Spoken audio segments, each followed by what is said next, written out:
Hello दोस्तों, कैसे हैं आप लोग। मैं एम जॉन आप लोगों के लिए स्पेशल मैथमेटिक्स का एक free of cost batch launch कर चुका हूं।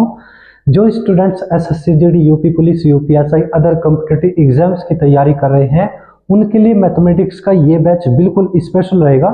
दोस्तों, जो स्टूडेंट्स चैनल पर नए हैं वे जाके सबसे पहले चैनल को सब्सक्राइब करें प्लीज।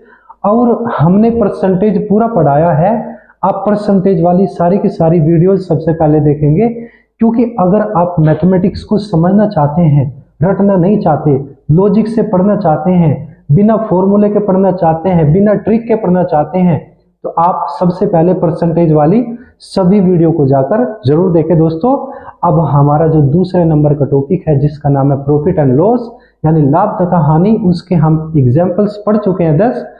आज की क्लास में हम 7 एग्जाम्पल्स पढ़ेंगे और इसके बाद अगली क्लास को एक्सरसाइज से स्टार्ट करेंगे। दोस्तों, हमारी जो किताब है उसका नाम है R S Agarwal, red colour की है, बहुत अच्छी किताब है। दोस्तों, आप सबसे पहले बुक को परचेज कर ले या अपने पास रख ले या पीडीएफ डाउनलोड कर लीजिएगा और आप साथ साथ में नोट्स बनाइएगा। जो हम सोल्व कराते हैं आप उसको जो है अपने नोट्स में तैयार कर दे, यानी अपना एक अच्छा सा नोट्स बना ले।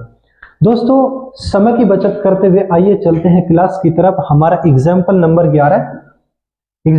11 को देखते हैं। दोस्तों, एक व्यक्ति किसी वस्तु को 20% के लाभ पर बेचता है।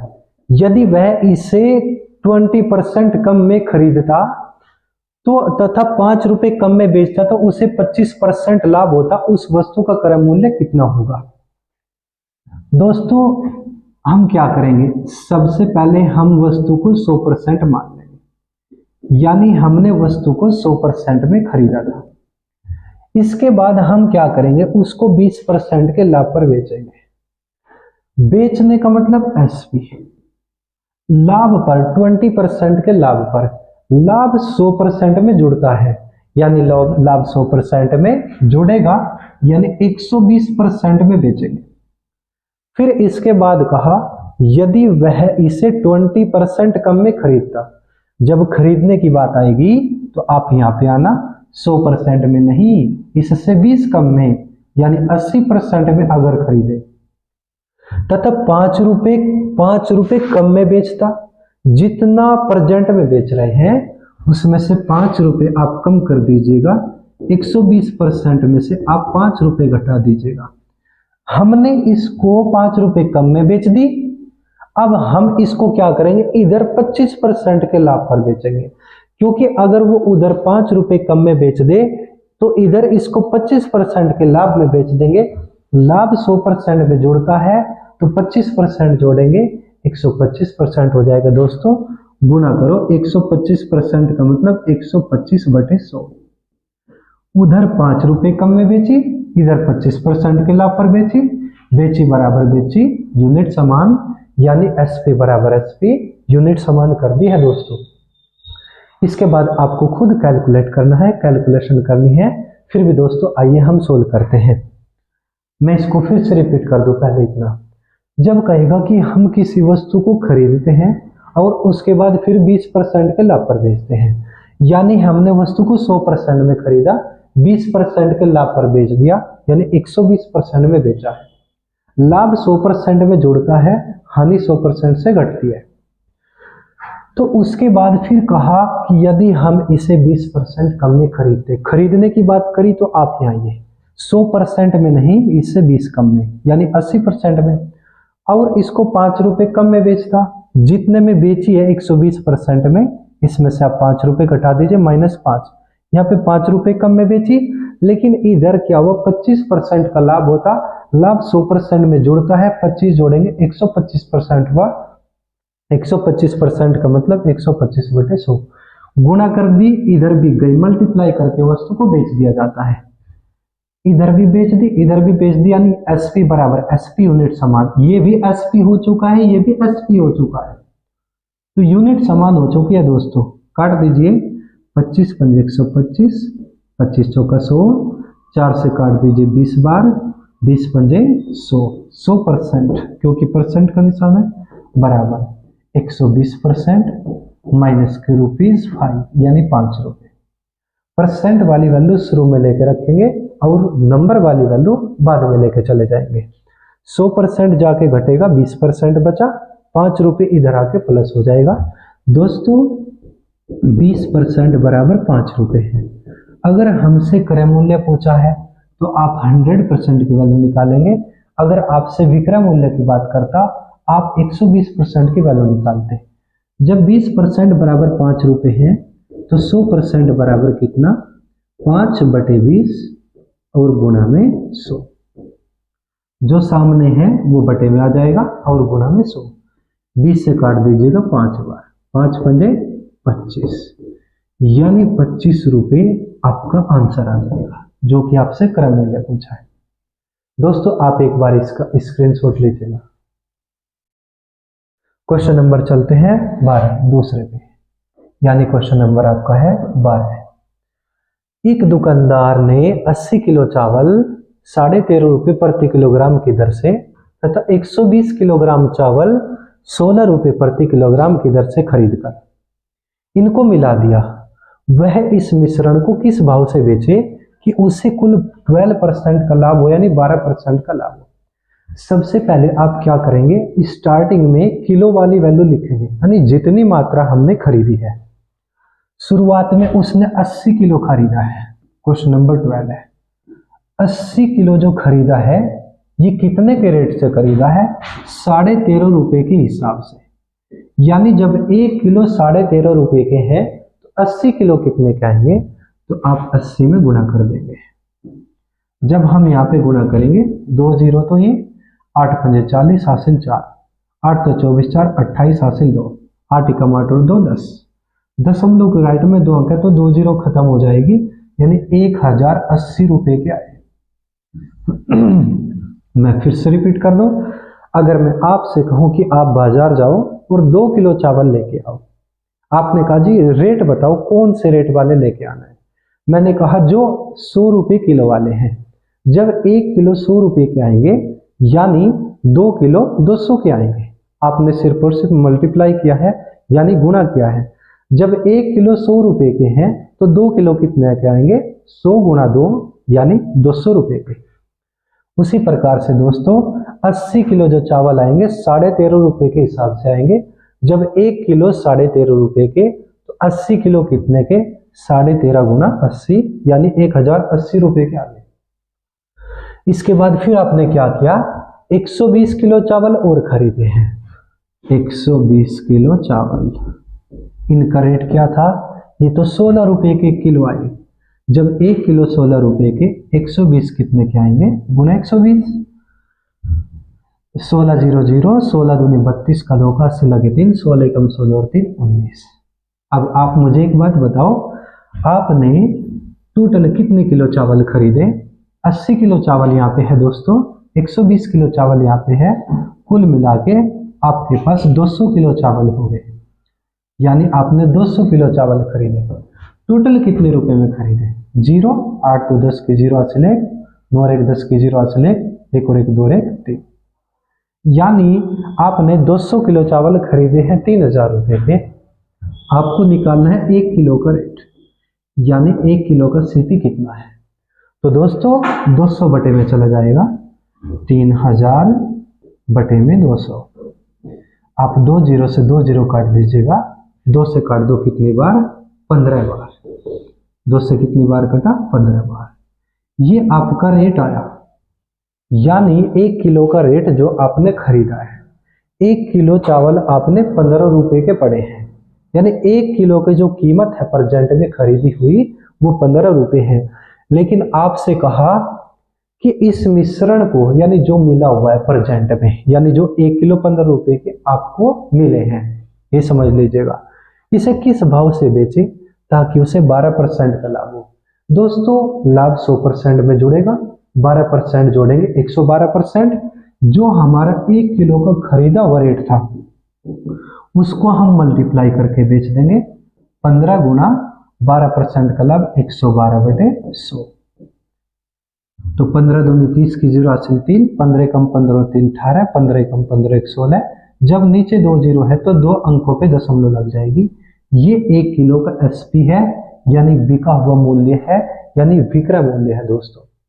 आइए मैं एक बार फिर से रिपीट कर देता हूं। हमने स्टार्टिंग में 80 किलो चावल खरीदे 13.5 रुपए के हिसाब से। जब 1 किलो 13.5 रुपए के, तो 80 किलो 13.5 गुना 80, 1080 रुपए के आ गए। उसके बाद आपने दोस्तों 120 किलो चावल खरीदे और उनका रेट था 16 रुपए। जब 1 किलो 16 के, 120 कितने के, 16 गुना 120 यानी 1920 रुपए के। तो आपने कुल मिलाकर के 200 किलो चावल खरीदे। 200 किलो चावल आए हैं 3000 रुपए के, तो 1 किलो चावल बराबर 3000 बटे 200, यानी 1 किलो का रेट आया 15 रुपए। यानी आपका जो कॉस्टिंग प्राइस है, 1 किलो का रेट है मिक्स करके, वो 15 रुपए आया है। अब हम जो मिक्स वाला है इसको 15 रुपए किलो का जो रेट है, इसको हम बेच देंगे।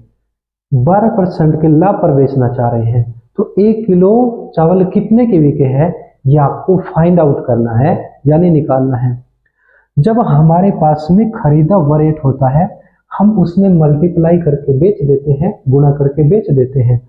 बस याद रखना, लाभ 100% में जुड़ता है, हानि 100% से घटती है। तो 12% के लाभ पर बेचेंगे तो गुणा 112 बटे 100, 16.80 रुपए में दोस्तों बिक जाएगा। आप स्क्रीनशॉट लीजिएगा। क्वेश्चन नंबर 13 की बात कर लेते हैं। एक व्यक्ति ने अपने 2 मकानों में से प्रत्येक को 4,67,958 रुपए में बेचा। इससे एक पर उसे 10% का लाभ तथा दूसरे पर 10% की हानि हुई। पूरे लेन देन में उसे कितने प्रतिशत का लाभ या हानि हुई? दोस्तों कोई दिक्कत नहीं है, आप रुपयों पर ध्यान मत दो। एक जगह तो 10% का लाभ बोला है और दूसरी जगह 10% की हानि बोली है।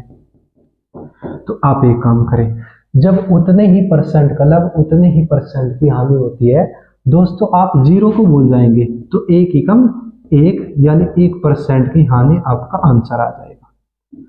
या फिर से मैं सोल्व कर सकता हूं, जो भी अपने आप में रेट था वो 100% था। शुरू में 10% का लाभ 100% में जुड़ेगा, यानी 110% हुआ दोस्तों। 110% का मतलब 1.1। उसके बाद फिर दूसरे को बेचेगा 10% की हानि पर, हानि 100% से घटेगी। 10% घटाओ 90% बचा, 90% का मतलब 0.9। तो दशमलव के राइट में एक डिजिट, दशमलव के राइट में एक डिजिट, 2 दशमलव काट करके 2 0 कट जाएगी। 11 9 99%। पहली वस्तु 100% थी, यानी 100% इसका खरीदा हुआ रेट था। वस्तु 99% में बेच दी, इसका मतलब हानि हुई। इसका मतलब हानि हुई 1% की। यही आपका आंसर है दोस्तों। आप इसको समझ चुके होंगे, एक बार आप स्क्रीनशॉट लीजिएगा। क्वेश्चन नंबर 14, सवाल नंबर 14 की बात करते हैं। 3 क्रमागत बट्टों 30%, 20% तथा 10%। 30%, 20% तथा 10% के समतुल्य बट्टा क्या होगा? यानी तीनों के बराबर आपको एक ही बट्टा बताना है दोस्तों। जब समतुल्य बट्टे की बात होती है तो आपको यानी इनके इक्वल, इनके बराबर एक ही बट्टा बताना है। इनके बराबर 30 और 20 50 और 10 60% नहीं हो सकता दोस्तों। आप एक काम करेंगे, थोड़ी सी नई बातें हैं, थोड़ी सी समझेंगे आप। जब प्रत्येक वस्तु अपने आप में 100% होती है, एमआरपी भी अपने आप में 100% होगा। जो हमारे पास में एमआरपी होता है, हम क्या करेंगे, बट्टे को पहले 100% से घटा करके एमआरपी में मल्टीप्लाई करके बेच देंगे। जैसे हानि 100% से घटती है, कमी 100% से घटती है, उसी प्रकार बट्टा भी 100% से घटेगा। बट्टा 100% से घटेगा। हम लिख देते हैं बट्टा 100% में से घटेगा। आपको ये पॉइंट याद रखना है दोस्तों, बट्टा 100% में से घटेगा। जो हमारे पास में एमआरपी होता है, हम इसमें मल्टीप्लाई करके वस्तु को बेच देंगे। बस याद रखना है, जो बट्टा था वो 100% से घटा लेंगे। एक पॉइंट तो ये। दूसरा पॉइंट यह है दोस्तों, जो सीपी होता है, सीपी के साथ या तो लाभ लेके चलेंगे या हानि लेके चलेंगे। इसके साथ साथ में कंडीशन होती है, लाभ 100% में जुड़ेगा और हानि 100% में से घटेगी। हम वस्तु को दो तरीके से बेच सकते हैं। पहला कैसे बेचेंगे, जब हमारे पास खरीदा हुआ रेट होता है हम इसमें मल्टीप्लाई करके बेच देंगे। खरीदे हुए के साथ सीपी के साथ या तो लाभ होना चाहिए या हानि होनी चाहिए। अगर लाभ है तो 100% में जोड़ लो, हानि है तो 100% से आप घटा लो। दूसरी कंडीशन क्या है बेचने की, जब हमारे पास में एमआरपी होता है। क्या होता है, एमआरपी। एमआरपी के साथ क्या चलेगा, बट्टा। एमआरपी के साथ क्या चलेगा, बट्टा चलेगा। मैं इसको एक बार क्लियर करके आपसे लिख देता हूं। एमआरपी के साथ बट्टा चलेगा और बट्टा 100% में से घटेगा। बस इतना याद रखना है। आपसे मैंने 2 पॉइंट बताए हैं। वस्तु को 2 तरीके से बेचा जाता है। जब मेरे पास में क्रय मूल्य होगा तब वस्तु को बेच सकते हैं, एमआरपी होगा तब भी वस्तु को बेच सकते हैं। मल्टीप्लाई करके बेचना है। बस याद रखना, सीपी के साथ यानी क्रय मूल्य के साथ लाभ या हानि लेकर चलेंगे। यानी अगर लाभ है परसेंट में तो 100% में जोड़ लो, हानि है तो 100% से घटा लो, और जो आपके पास क्रय मूल्य था यानी खरीदा हुआ रेट था उसमें मल्टीप्लाई करके वस्तु को बेच दो, गुणा करके बेच दो। दूसरी कंडीशन बेचने की क्या है दोस्तों, अगर हमारे पास में एमआरपी है रुपयों में तो हम क्या करते हैं, चाहे रुपयों में है चाहे परसेंट में, एमआरपी के साथ बट्टा लेकर चलेंगे। जितना परसेंट बट्टा था उसको हम 100% से घटा लेंगे और फिर एमआरपी में गुणा करके मल्टीप्लाई करके बेच देंगे। तो आइए दोस्तों एक बार इस क्वेश्चन को देख लीजिएगा। 14 कहा कि 30%, 20% तथा 10% के समतुल्य बट्टा आपको बताना है। तो बट्टा तो एमआरपी पे दिया जाएगा, तो हमारे पास में कुछ ना कुछ एमआरपी होना चाहिए। हमारे पास कुछ एमआरपी होना चाहिए। जब प्रत्येक वस्तु अपने आप में 100% होती है तो एमआरपी भी अपने आप में 100% होगा। तो हमने मान लिया जो हमारा एमआरपी था वो 100% था। मल्टीप्लाई करो, 30% का बट्टा दिया तो 70% बचा, फिर 20% का बट्टा दिया 80% में बेचे, 10% का बट्टा दिया 90% में बेचे। मल्टीप्लाई करके वस्तु को बेच दिया है दोस्तों। दशमलव के राइट में एक डिजिट यहाँ पे, एक यहाँ पे, 2 दशमलव काट के 2 जीरो कट गई। अब आप 9 8 72, 72 की 0.7 में गुना करेंगे। 72 गुना 0.7, 7 दूनी 14 का 4 का 80 लगे, 7 7 49 और 1 कितना 50, यानी 50.4 इतना परसेंट आया। ये वस्तु का बिका हुआ रेट आया क्योंकि मल्टीप्लाई करने के बाद वस्तु को बेच दिया गया है। आप मुझे एक बात बताइए, एमआरपी कितने परसेंट था, 100% था, और वस्तु को कितने परसेंट में बेच दिया, 50.4% में। यानी एमआरपी 100% था, वस्तु को 50.4% में बेचा, यानी कितना बट्टा दिया है, कितना डिस्काउंट दिया है। तो यहाँ पे बट्टा आ जाएगा आपका 49.6% का, और यही आपका आंसर है। दोस्तों बट्टे के बारे में मैं थोड़ा सा और आपसे बताना चाहूंगा, एक बार आप इसका स्क्रीनशॉट लीजिएगा। Question number 15। पहले थोड़ा सा बट्टे के बारे में आपसे बता दूं। अगर यहाँ पर एमआरपी 500 रुपये लिखा है, कितने रुपए लिखा है, 500 रुपये। आप दुकान पर गए और एक बॉक्स खरीदा आपने, उस पे एमआरपी लिखा हुआ था 500 रुपये। आपने दुकानदार से कहा कि आप हमें बॉक्स दे दीजिए, तो दुकानदार ने आपसे कहा कि लाओ आप मुझे 400 रुपये दे दो और बॉक्स ले जाओ। यानी दुकानदार ने बॉक्स को कितने में बेचा, 400 रुपये में। तो आप समझ गए कि मुझे 100 रुपये का बट्टा मिला है, 100 रुपये का डिस्काउंट मिला है, यानी 100 रुपये की छूट मिली है। तो अगर मैं बट्टे को रुपये में देखूं, बट्टे को रुपये में देखूं, 100 रुपये का बट्टा है। लेकिन अगर आप पूछना चाहते हैं कि ये बट्टा कितने प्रतिशत का है, तो बट्टे को अगर आप परसेंट में बदलना चाहते हैं तो आप एक लॉजिक समझेंगे दोस्तों। बट्टे में MRP आधार बनेगा, MRP आधार बनेगा। बट्टे में आधार क्या बनेगा? MRP। आधार का मतलब हर यानी बेस, यानी बेस। बट्टे में MRP नीचे लिखा जाएगा कुल मिलाकर के। भाई MRP 500 रुपये लिख रहा था, वस्तु 400 रुपये में बेच दी, इसका मतलब 100 रुपये का बट्टा दिया गया है। अगर मैं इस 100 रुपये को परसेंट में बदलना चाहता हूं तो आधार की जरूरत पड़ेगी। आधार हमेशा MRP बनेगा, बट्टे में हमेशा MRP आधार बनना है, लेकिन लाभ तथा हानि में हमेशा क्रय मूल्य आधार बनेगा दोस्तों। तो भिन्न को परसेंट में बदलने के लिए 100 से गुणा कर दीजिएगा। 100 से काट दो 5 बार और 5 से काट दो 20 बार, तो 20% आपका फाइनल आंसर आ जाएगा दोस्तों। क्या आपको इतनी बात समझ में आई? एक बार आप इसका स्क्रीनशॉट लीजिए, क्योंकि बट्टे में MRP आधार बनेगा, ये आपके लिए खास पॉइंट है। क्वेश्चन नंबर 15 पे चलते हैं।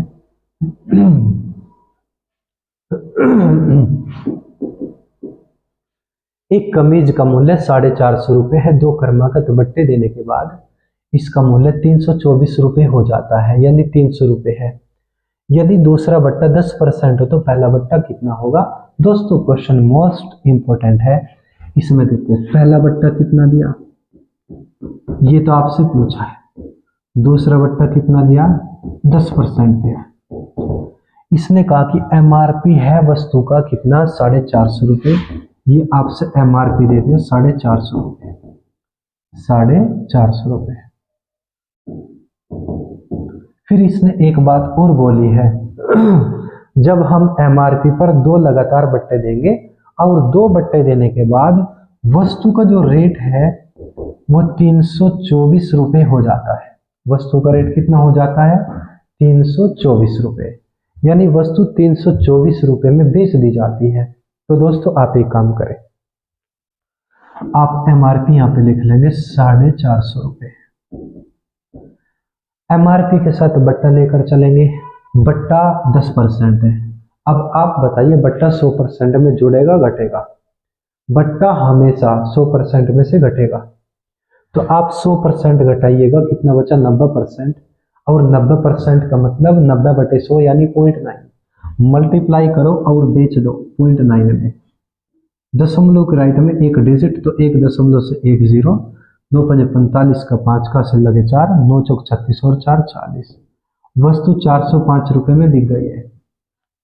लेकिन दोस्तों इस पे फिर से बट्टा दिया जाएगा, क्योंकि क्रमागत बट्टे दिए हैं। इस पे बट्टा, इस पे 405 पे एक और बट्टा दिया जाएगा। इसका मतलब ये SP नहीं है, फिर से MRP का काम करेगा, फिर से MRP का काम करेगा, क्योंकि लगातार 2 बट्टे दिए जाएंगे। तो इसका मतलब 405 SP का नहीं बल्कि फिर से MRP का काम करेगा। अब आप मुझे एक बात बताओ, एक बक्सा है उस पे 405 रुपये MRP लिखा हुआ है, लेकिन उस बक्से को हमने 324 रुपये में बेच दिया। इसका तो काम ही खत्म हो चुका है, ये तो हमने यूज कर लिया, कैलकुलेट कर लिया है।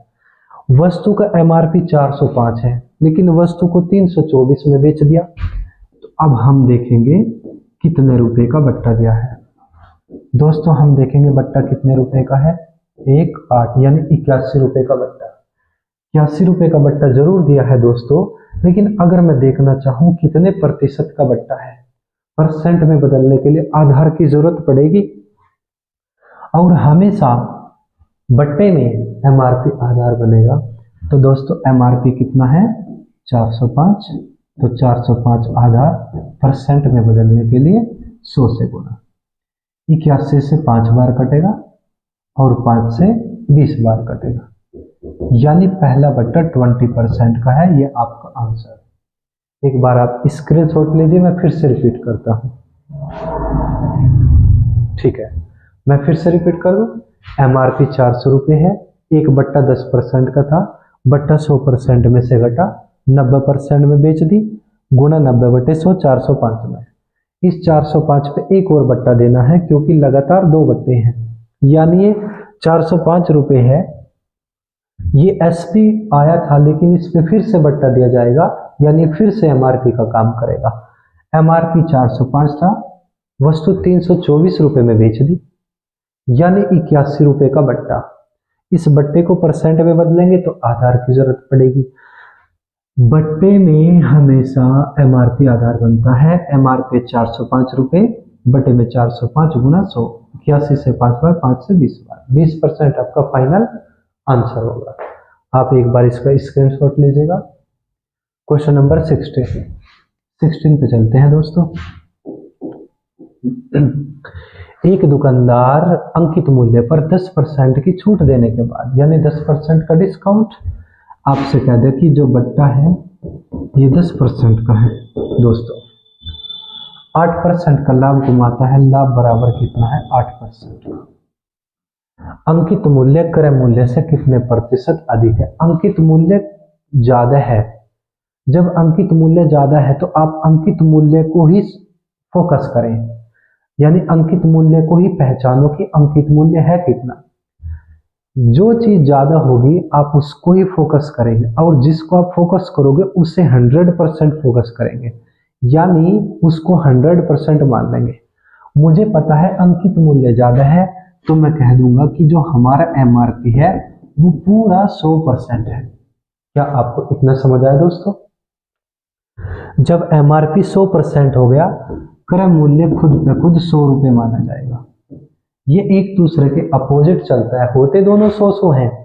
अगर MRP परसेंट में है तो क्रय मूल्य रुपयों में हो जाएगा, अगर क्रय मूल्य परसेंट में है तो MRP रुपयों में हो जाएगा, दोनों रहेंगे 100 ही। क्या आपको इतना समझ आ चुका है दोस्तों?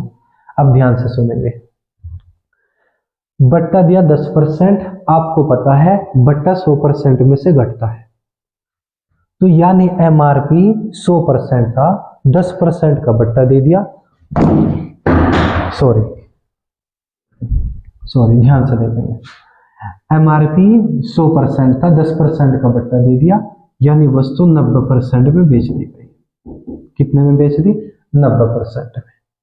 लेकिन 8% का लाभ हुआ।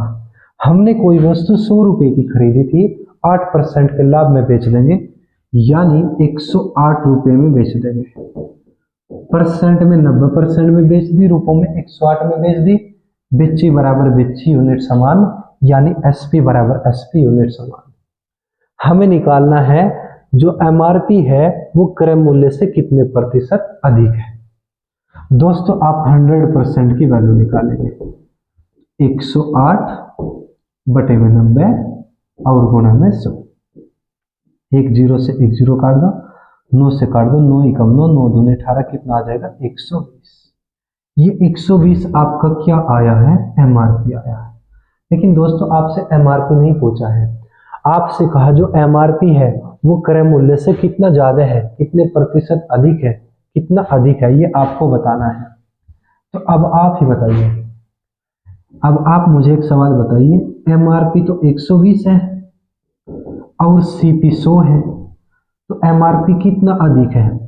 अधिक तो 20% अधिक है। फाइनल जो आपका आंसर आएगा वो 20% आएगा दोस्तों। अगर आप ये भी कहना चाहोगे कि 120 रुपये, ये आप, मेरे पास 120 रुपये हैं, आपके पास 100 रुपये हैं, तो मेरे पास कितने अधिक है? कितने अधिक है? 20 रुपये। किन से अधिक है? 100 से। जिससे भी अधिक होगा वो संख्या आधार बनेगी, परसेंट में बदलने के लिए 100 से गुणा, तो 100 से 100 कट जाएगा, तब भी 20% ही माना जाएगा। दोस्तों एक बार आप स्क्रीनशॉट लीजिएगा।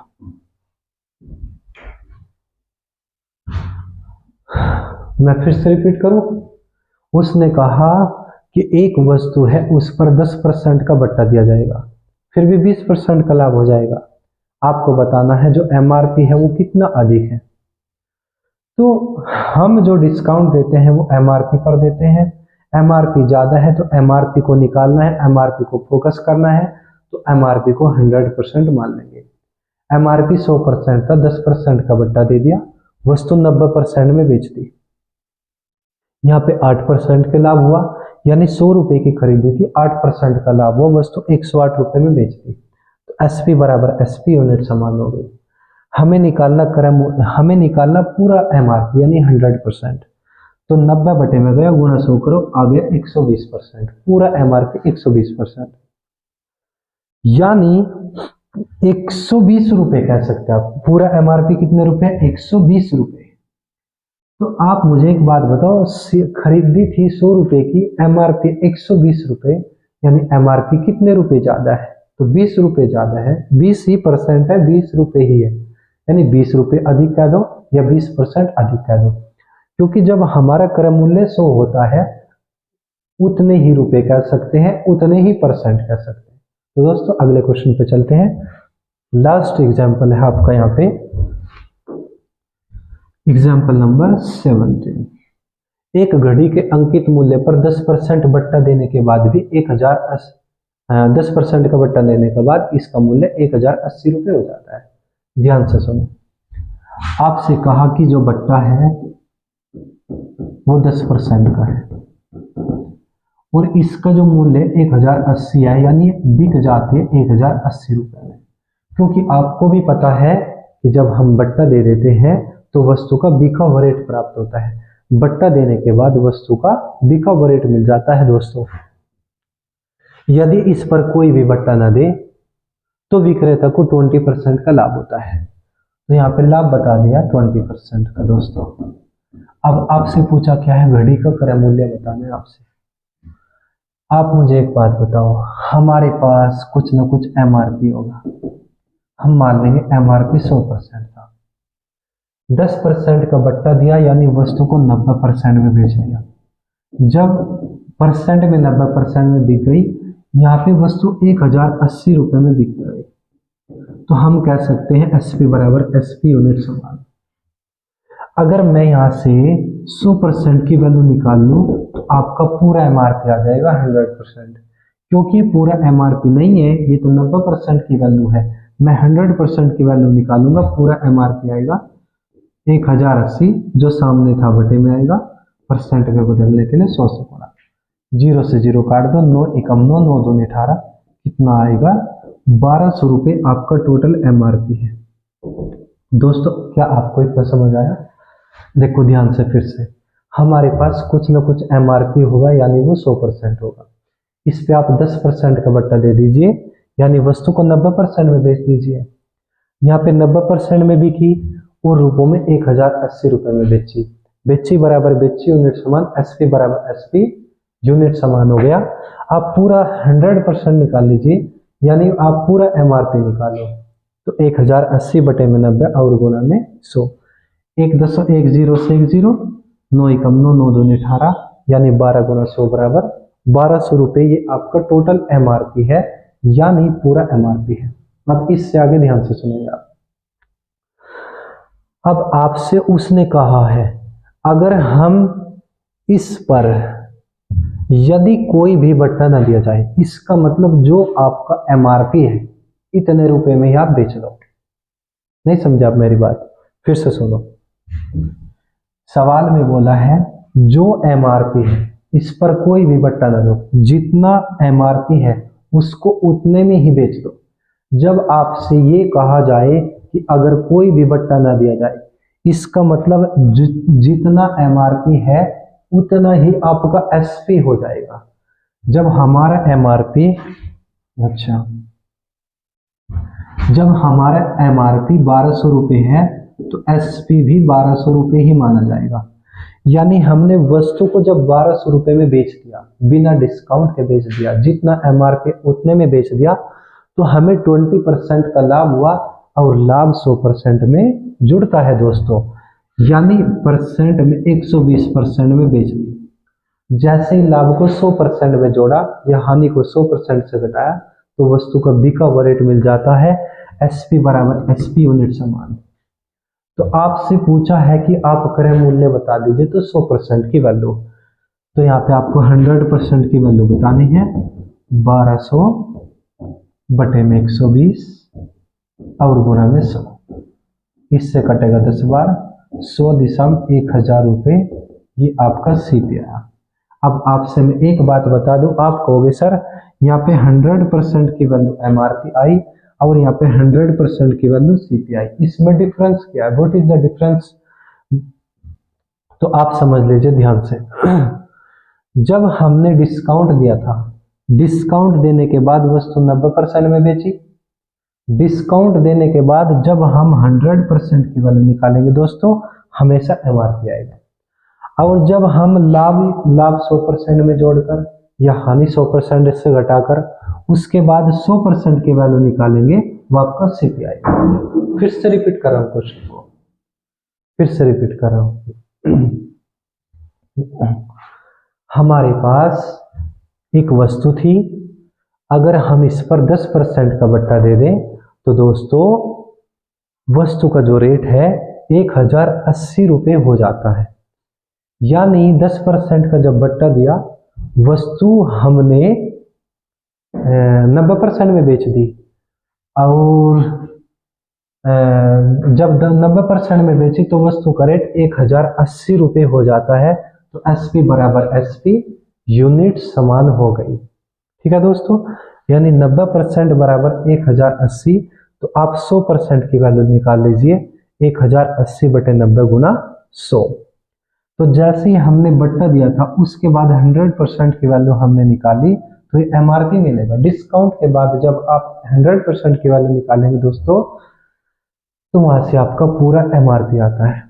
इसके बाद फिर क्या होगा, अगर हम इस पर कोई भी बट्टा न दें, यानी जितना हमारा एमआरपी है वो ही एसपी माना जाएगा।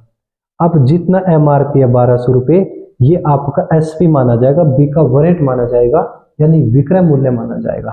ठीक है दोस्तों, अगर हम इसको बिना डिस्काउंट के बेचे, यानी जो एमआरपी उतने में बेच दे, तो हमें 20% का लाभ होता है, और लाभ 100% में जुड़ता है दोस्तों।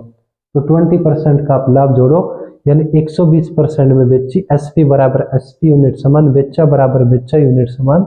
अब आप यहाँ से 100% की वैल्यू निकाल लीजिए, 1200 बटे में 120 गुणा में 100 कर दो, इससे कटेगा पूरा 10 बार, और 100 दिशा में 1000।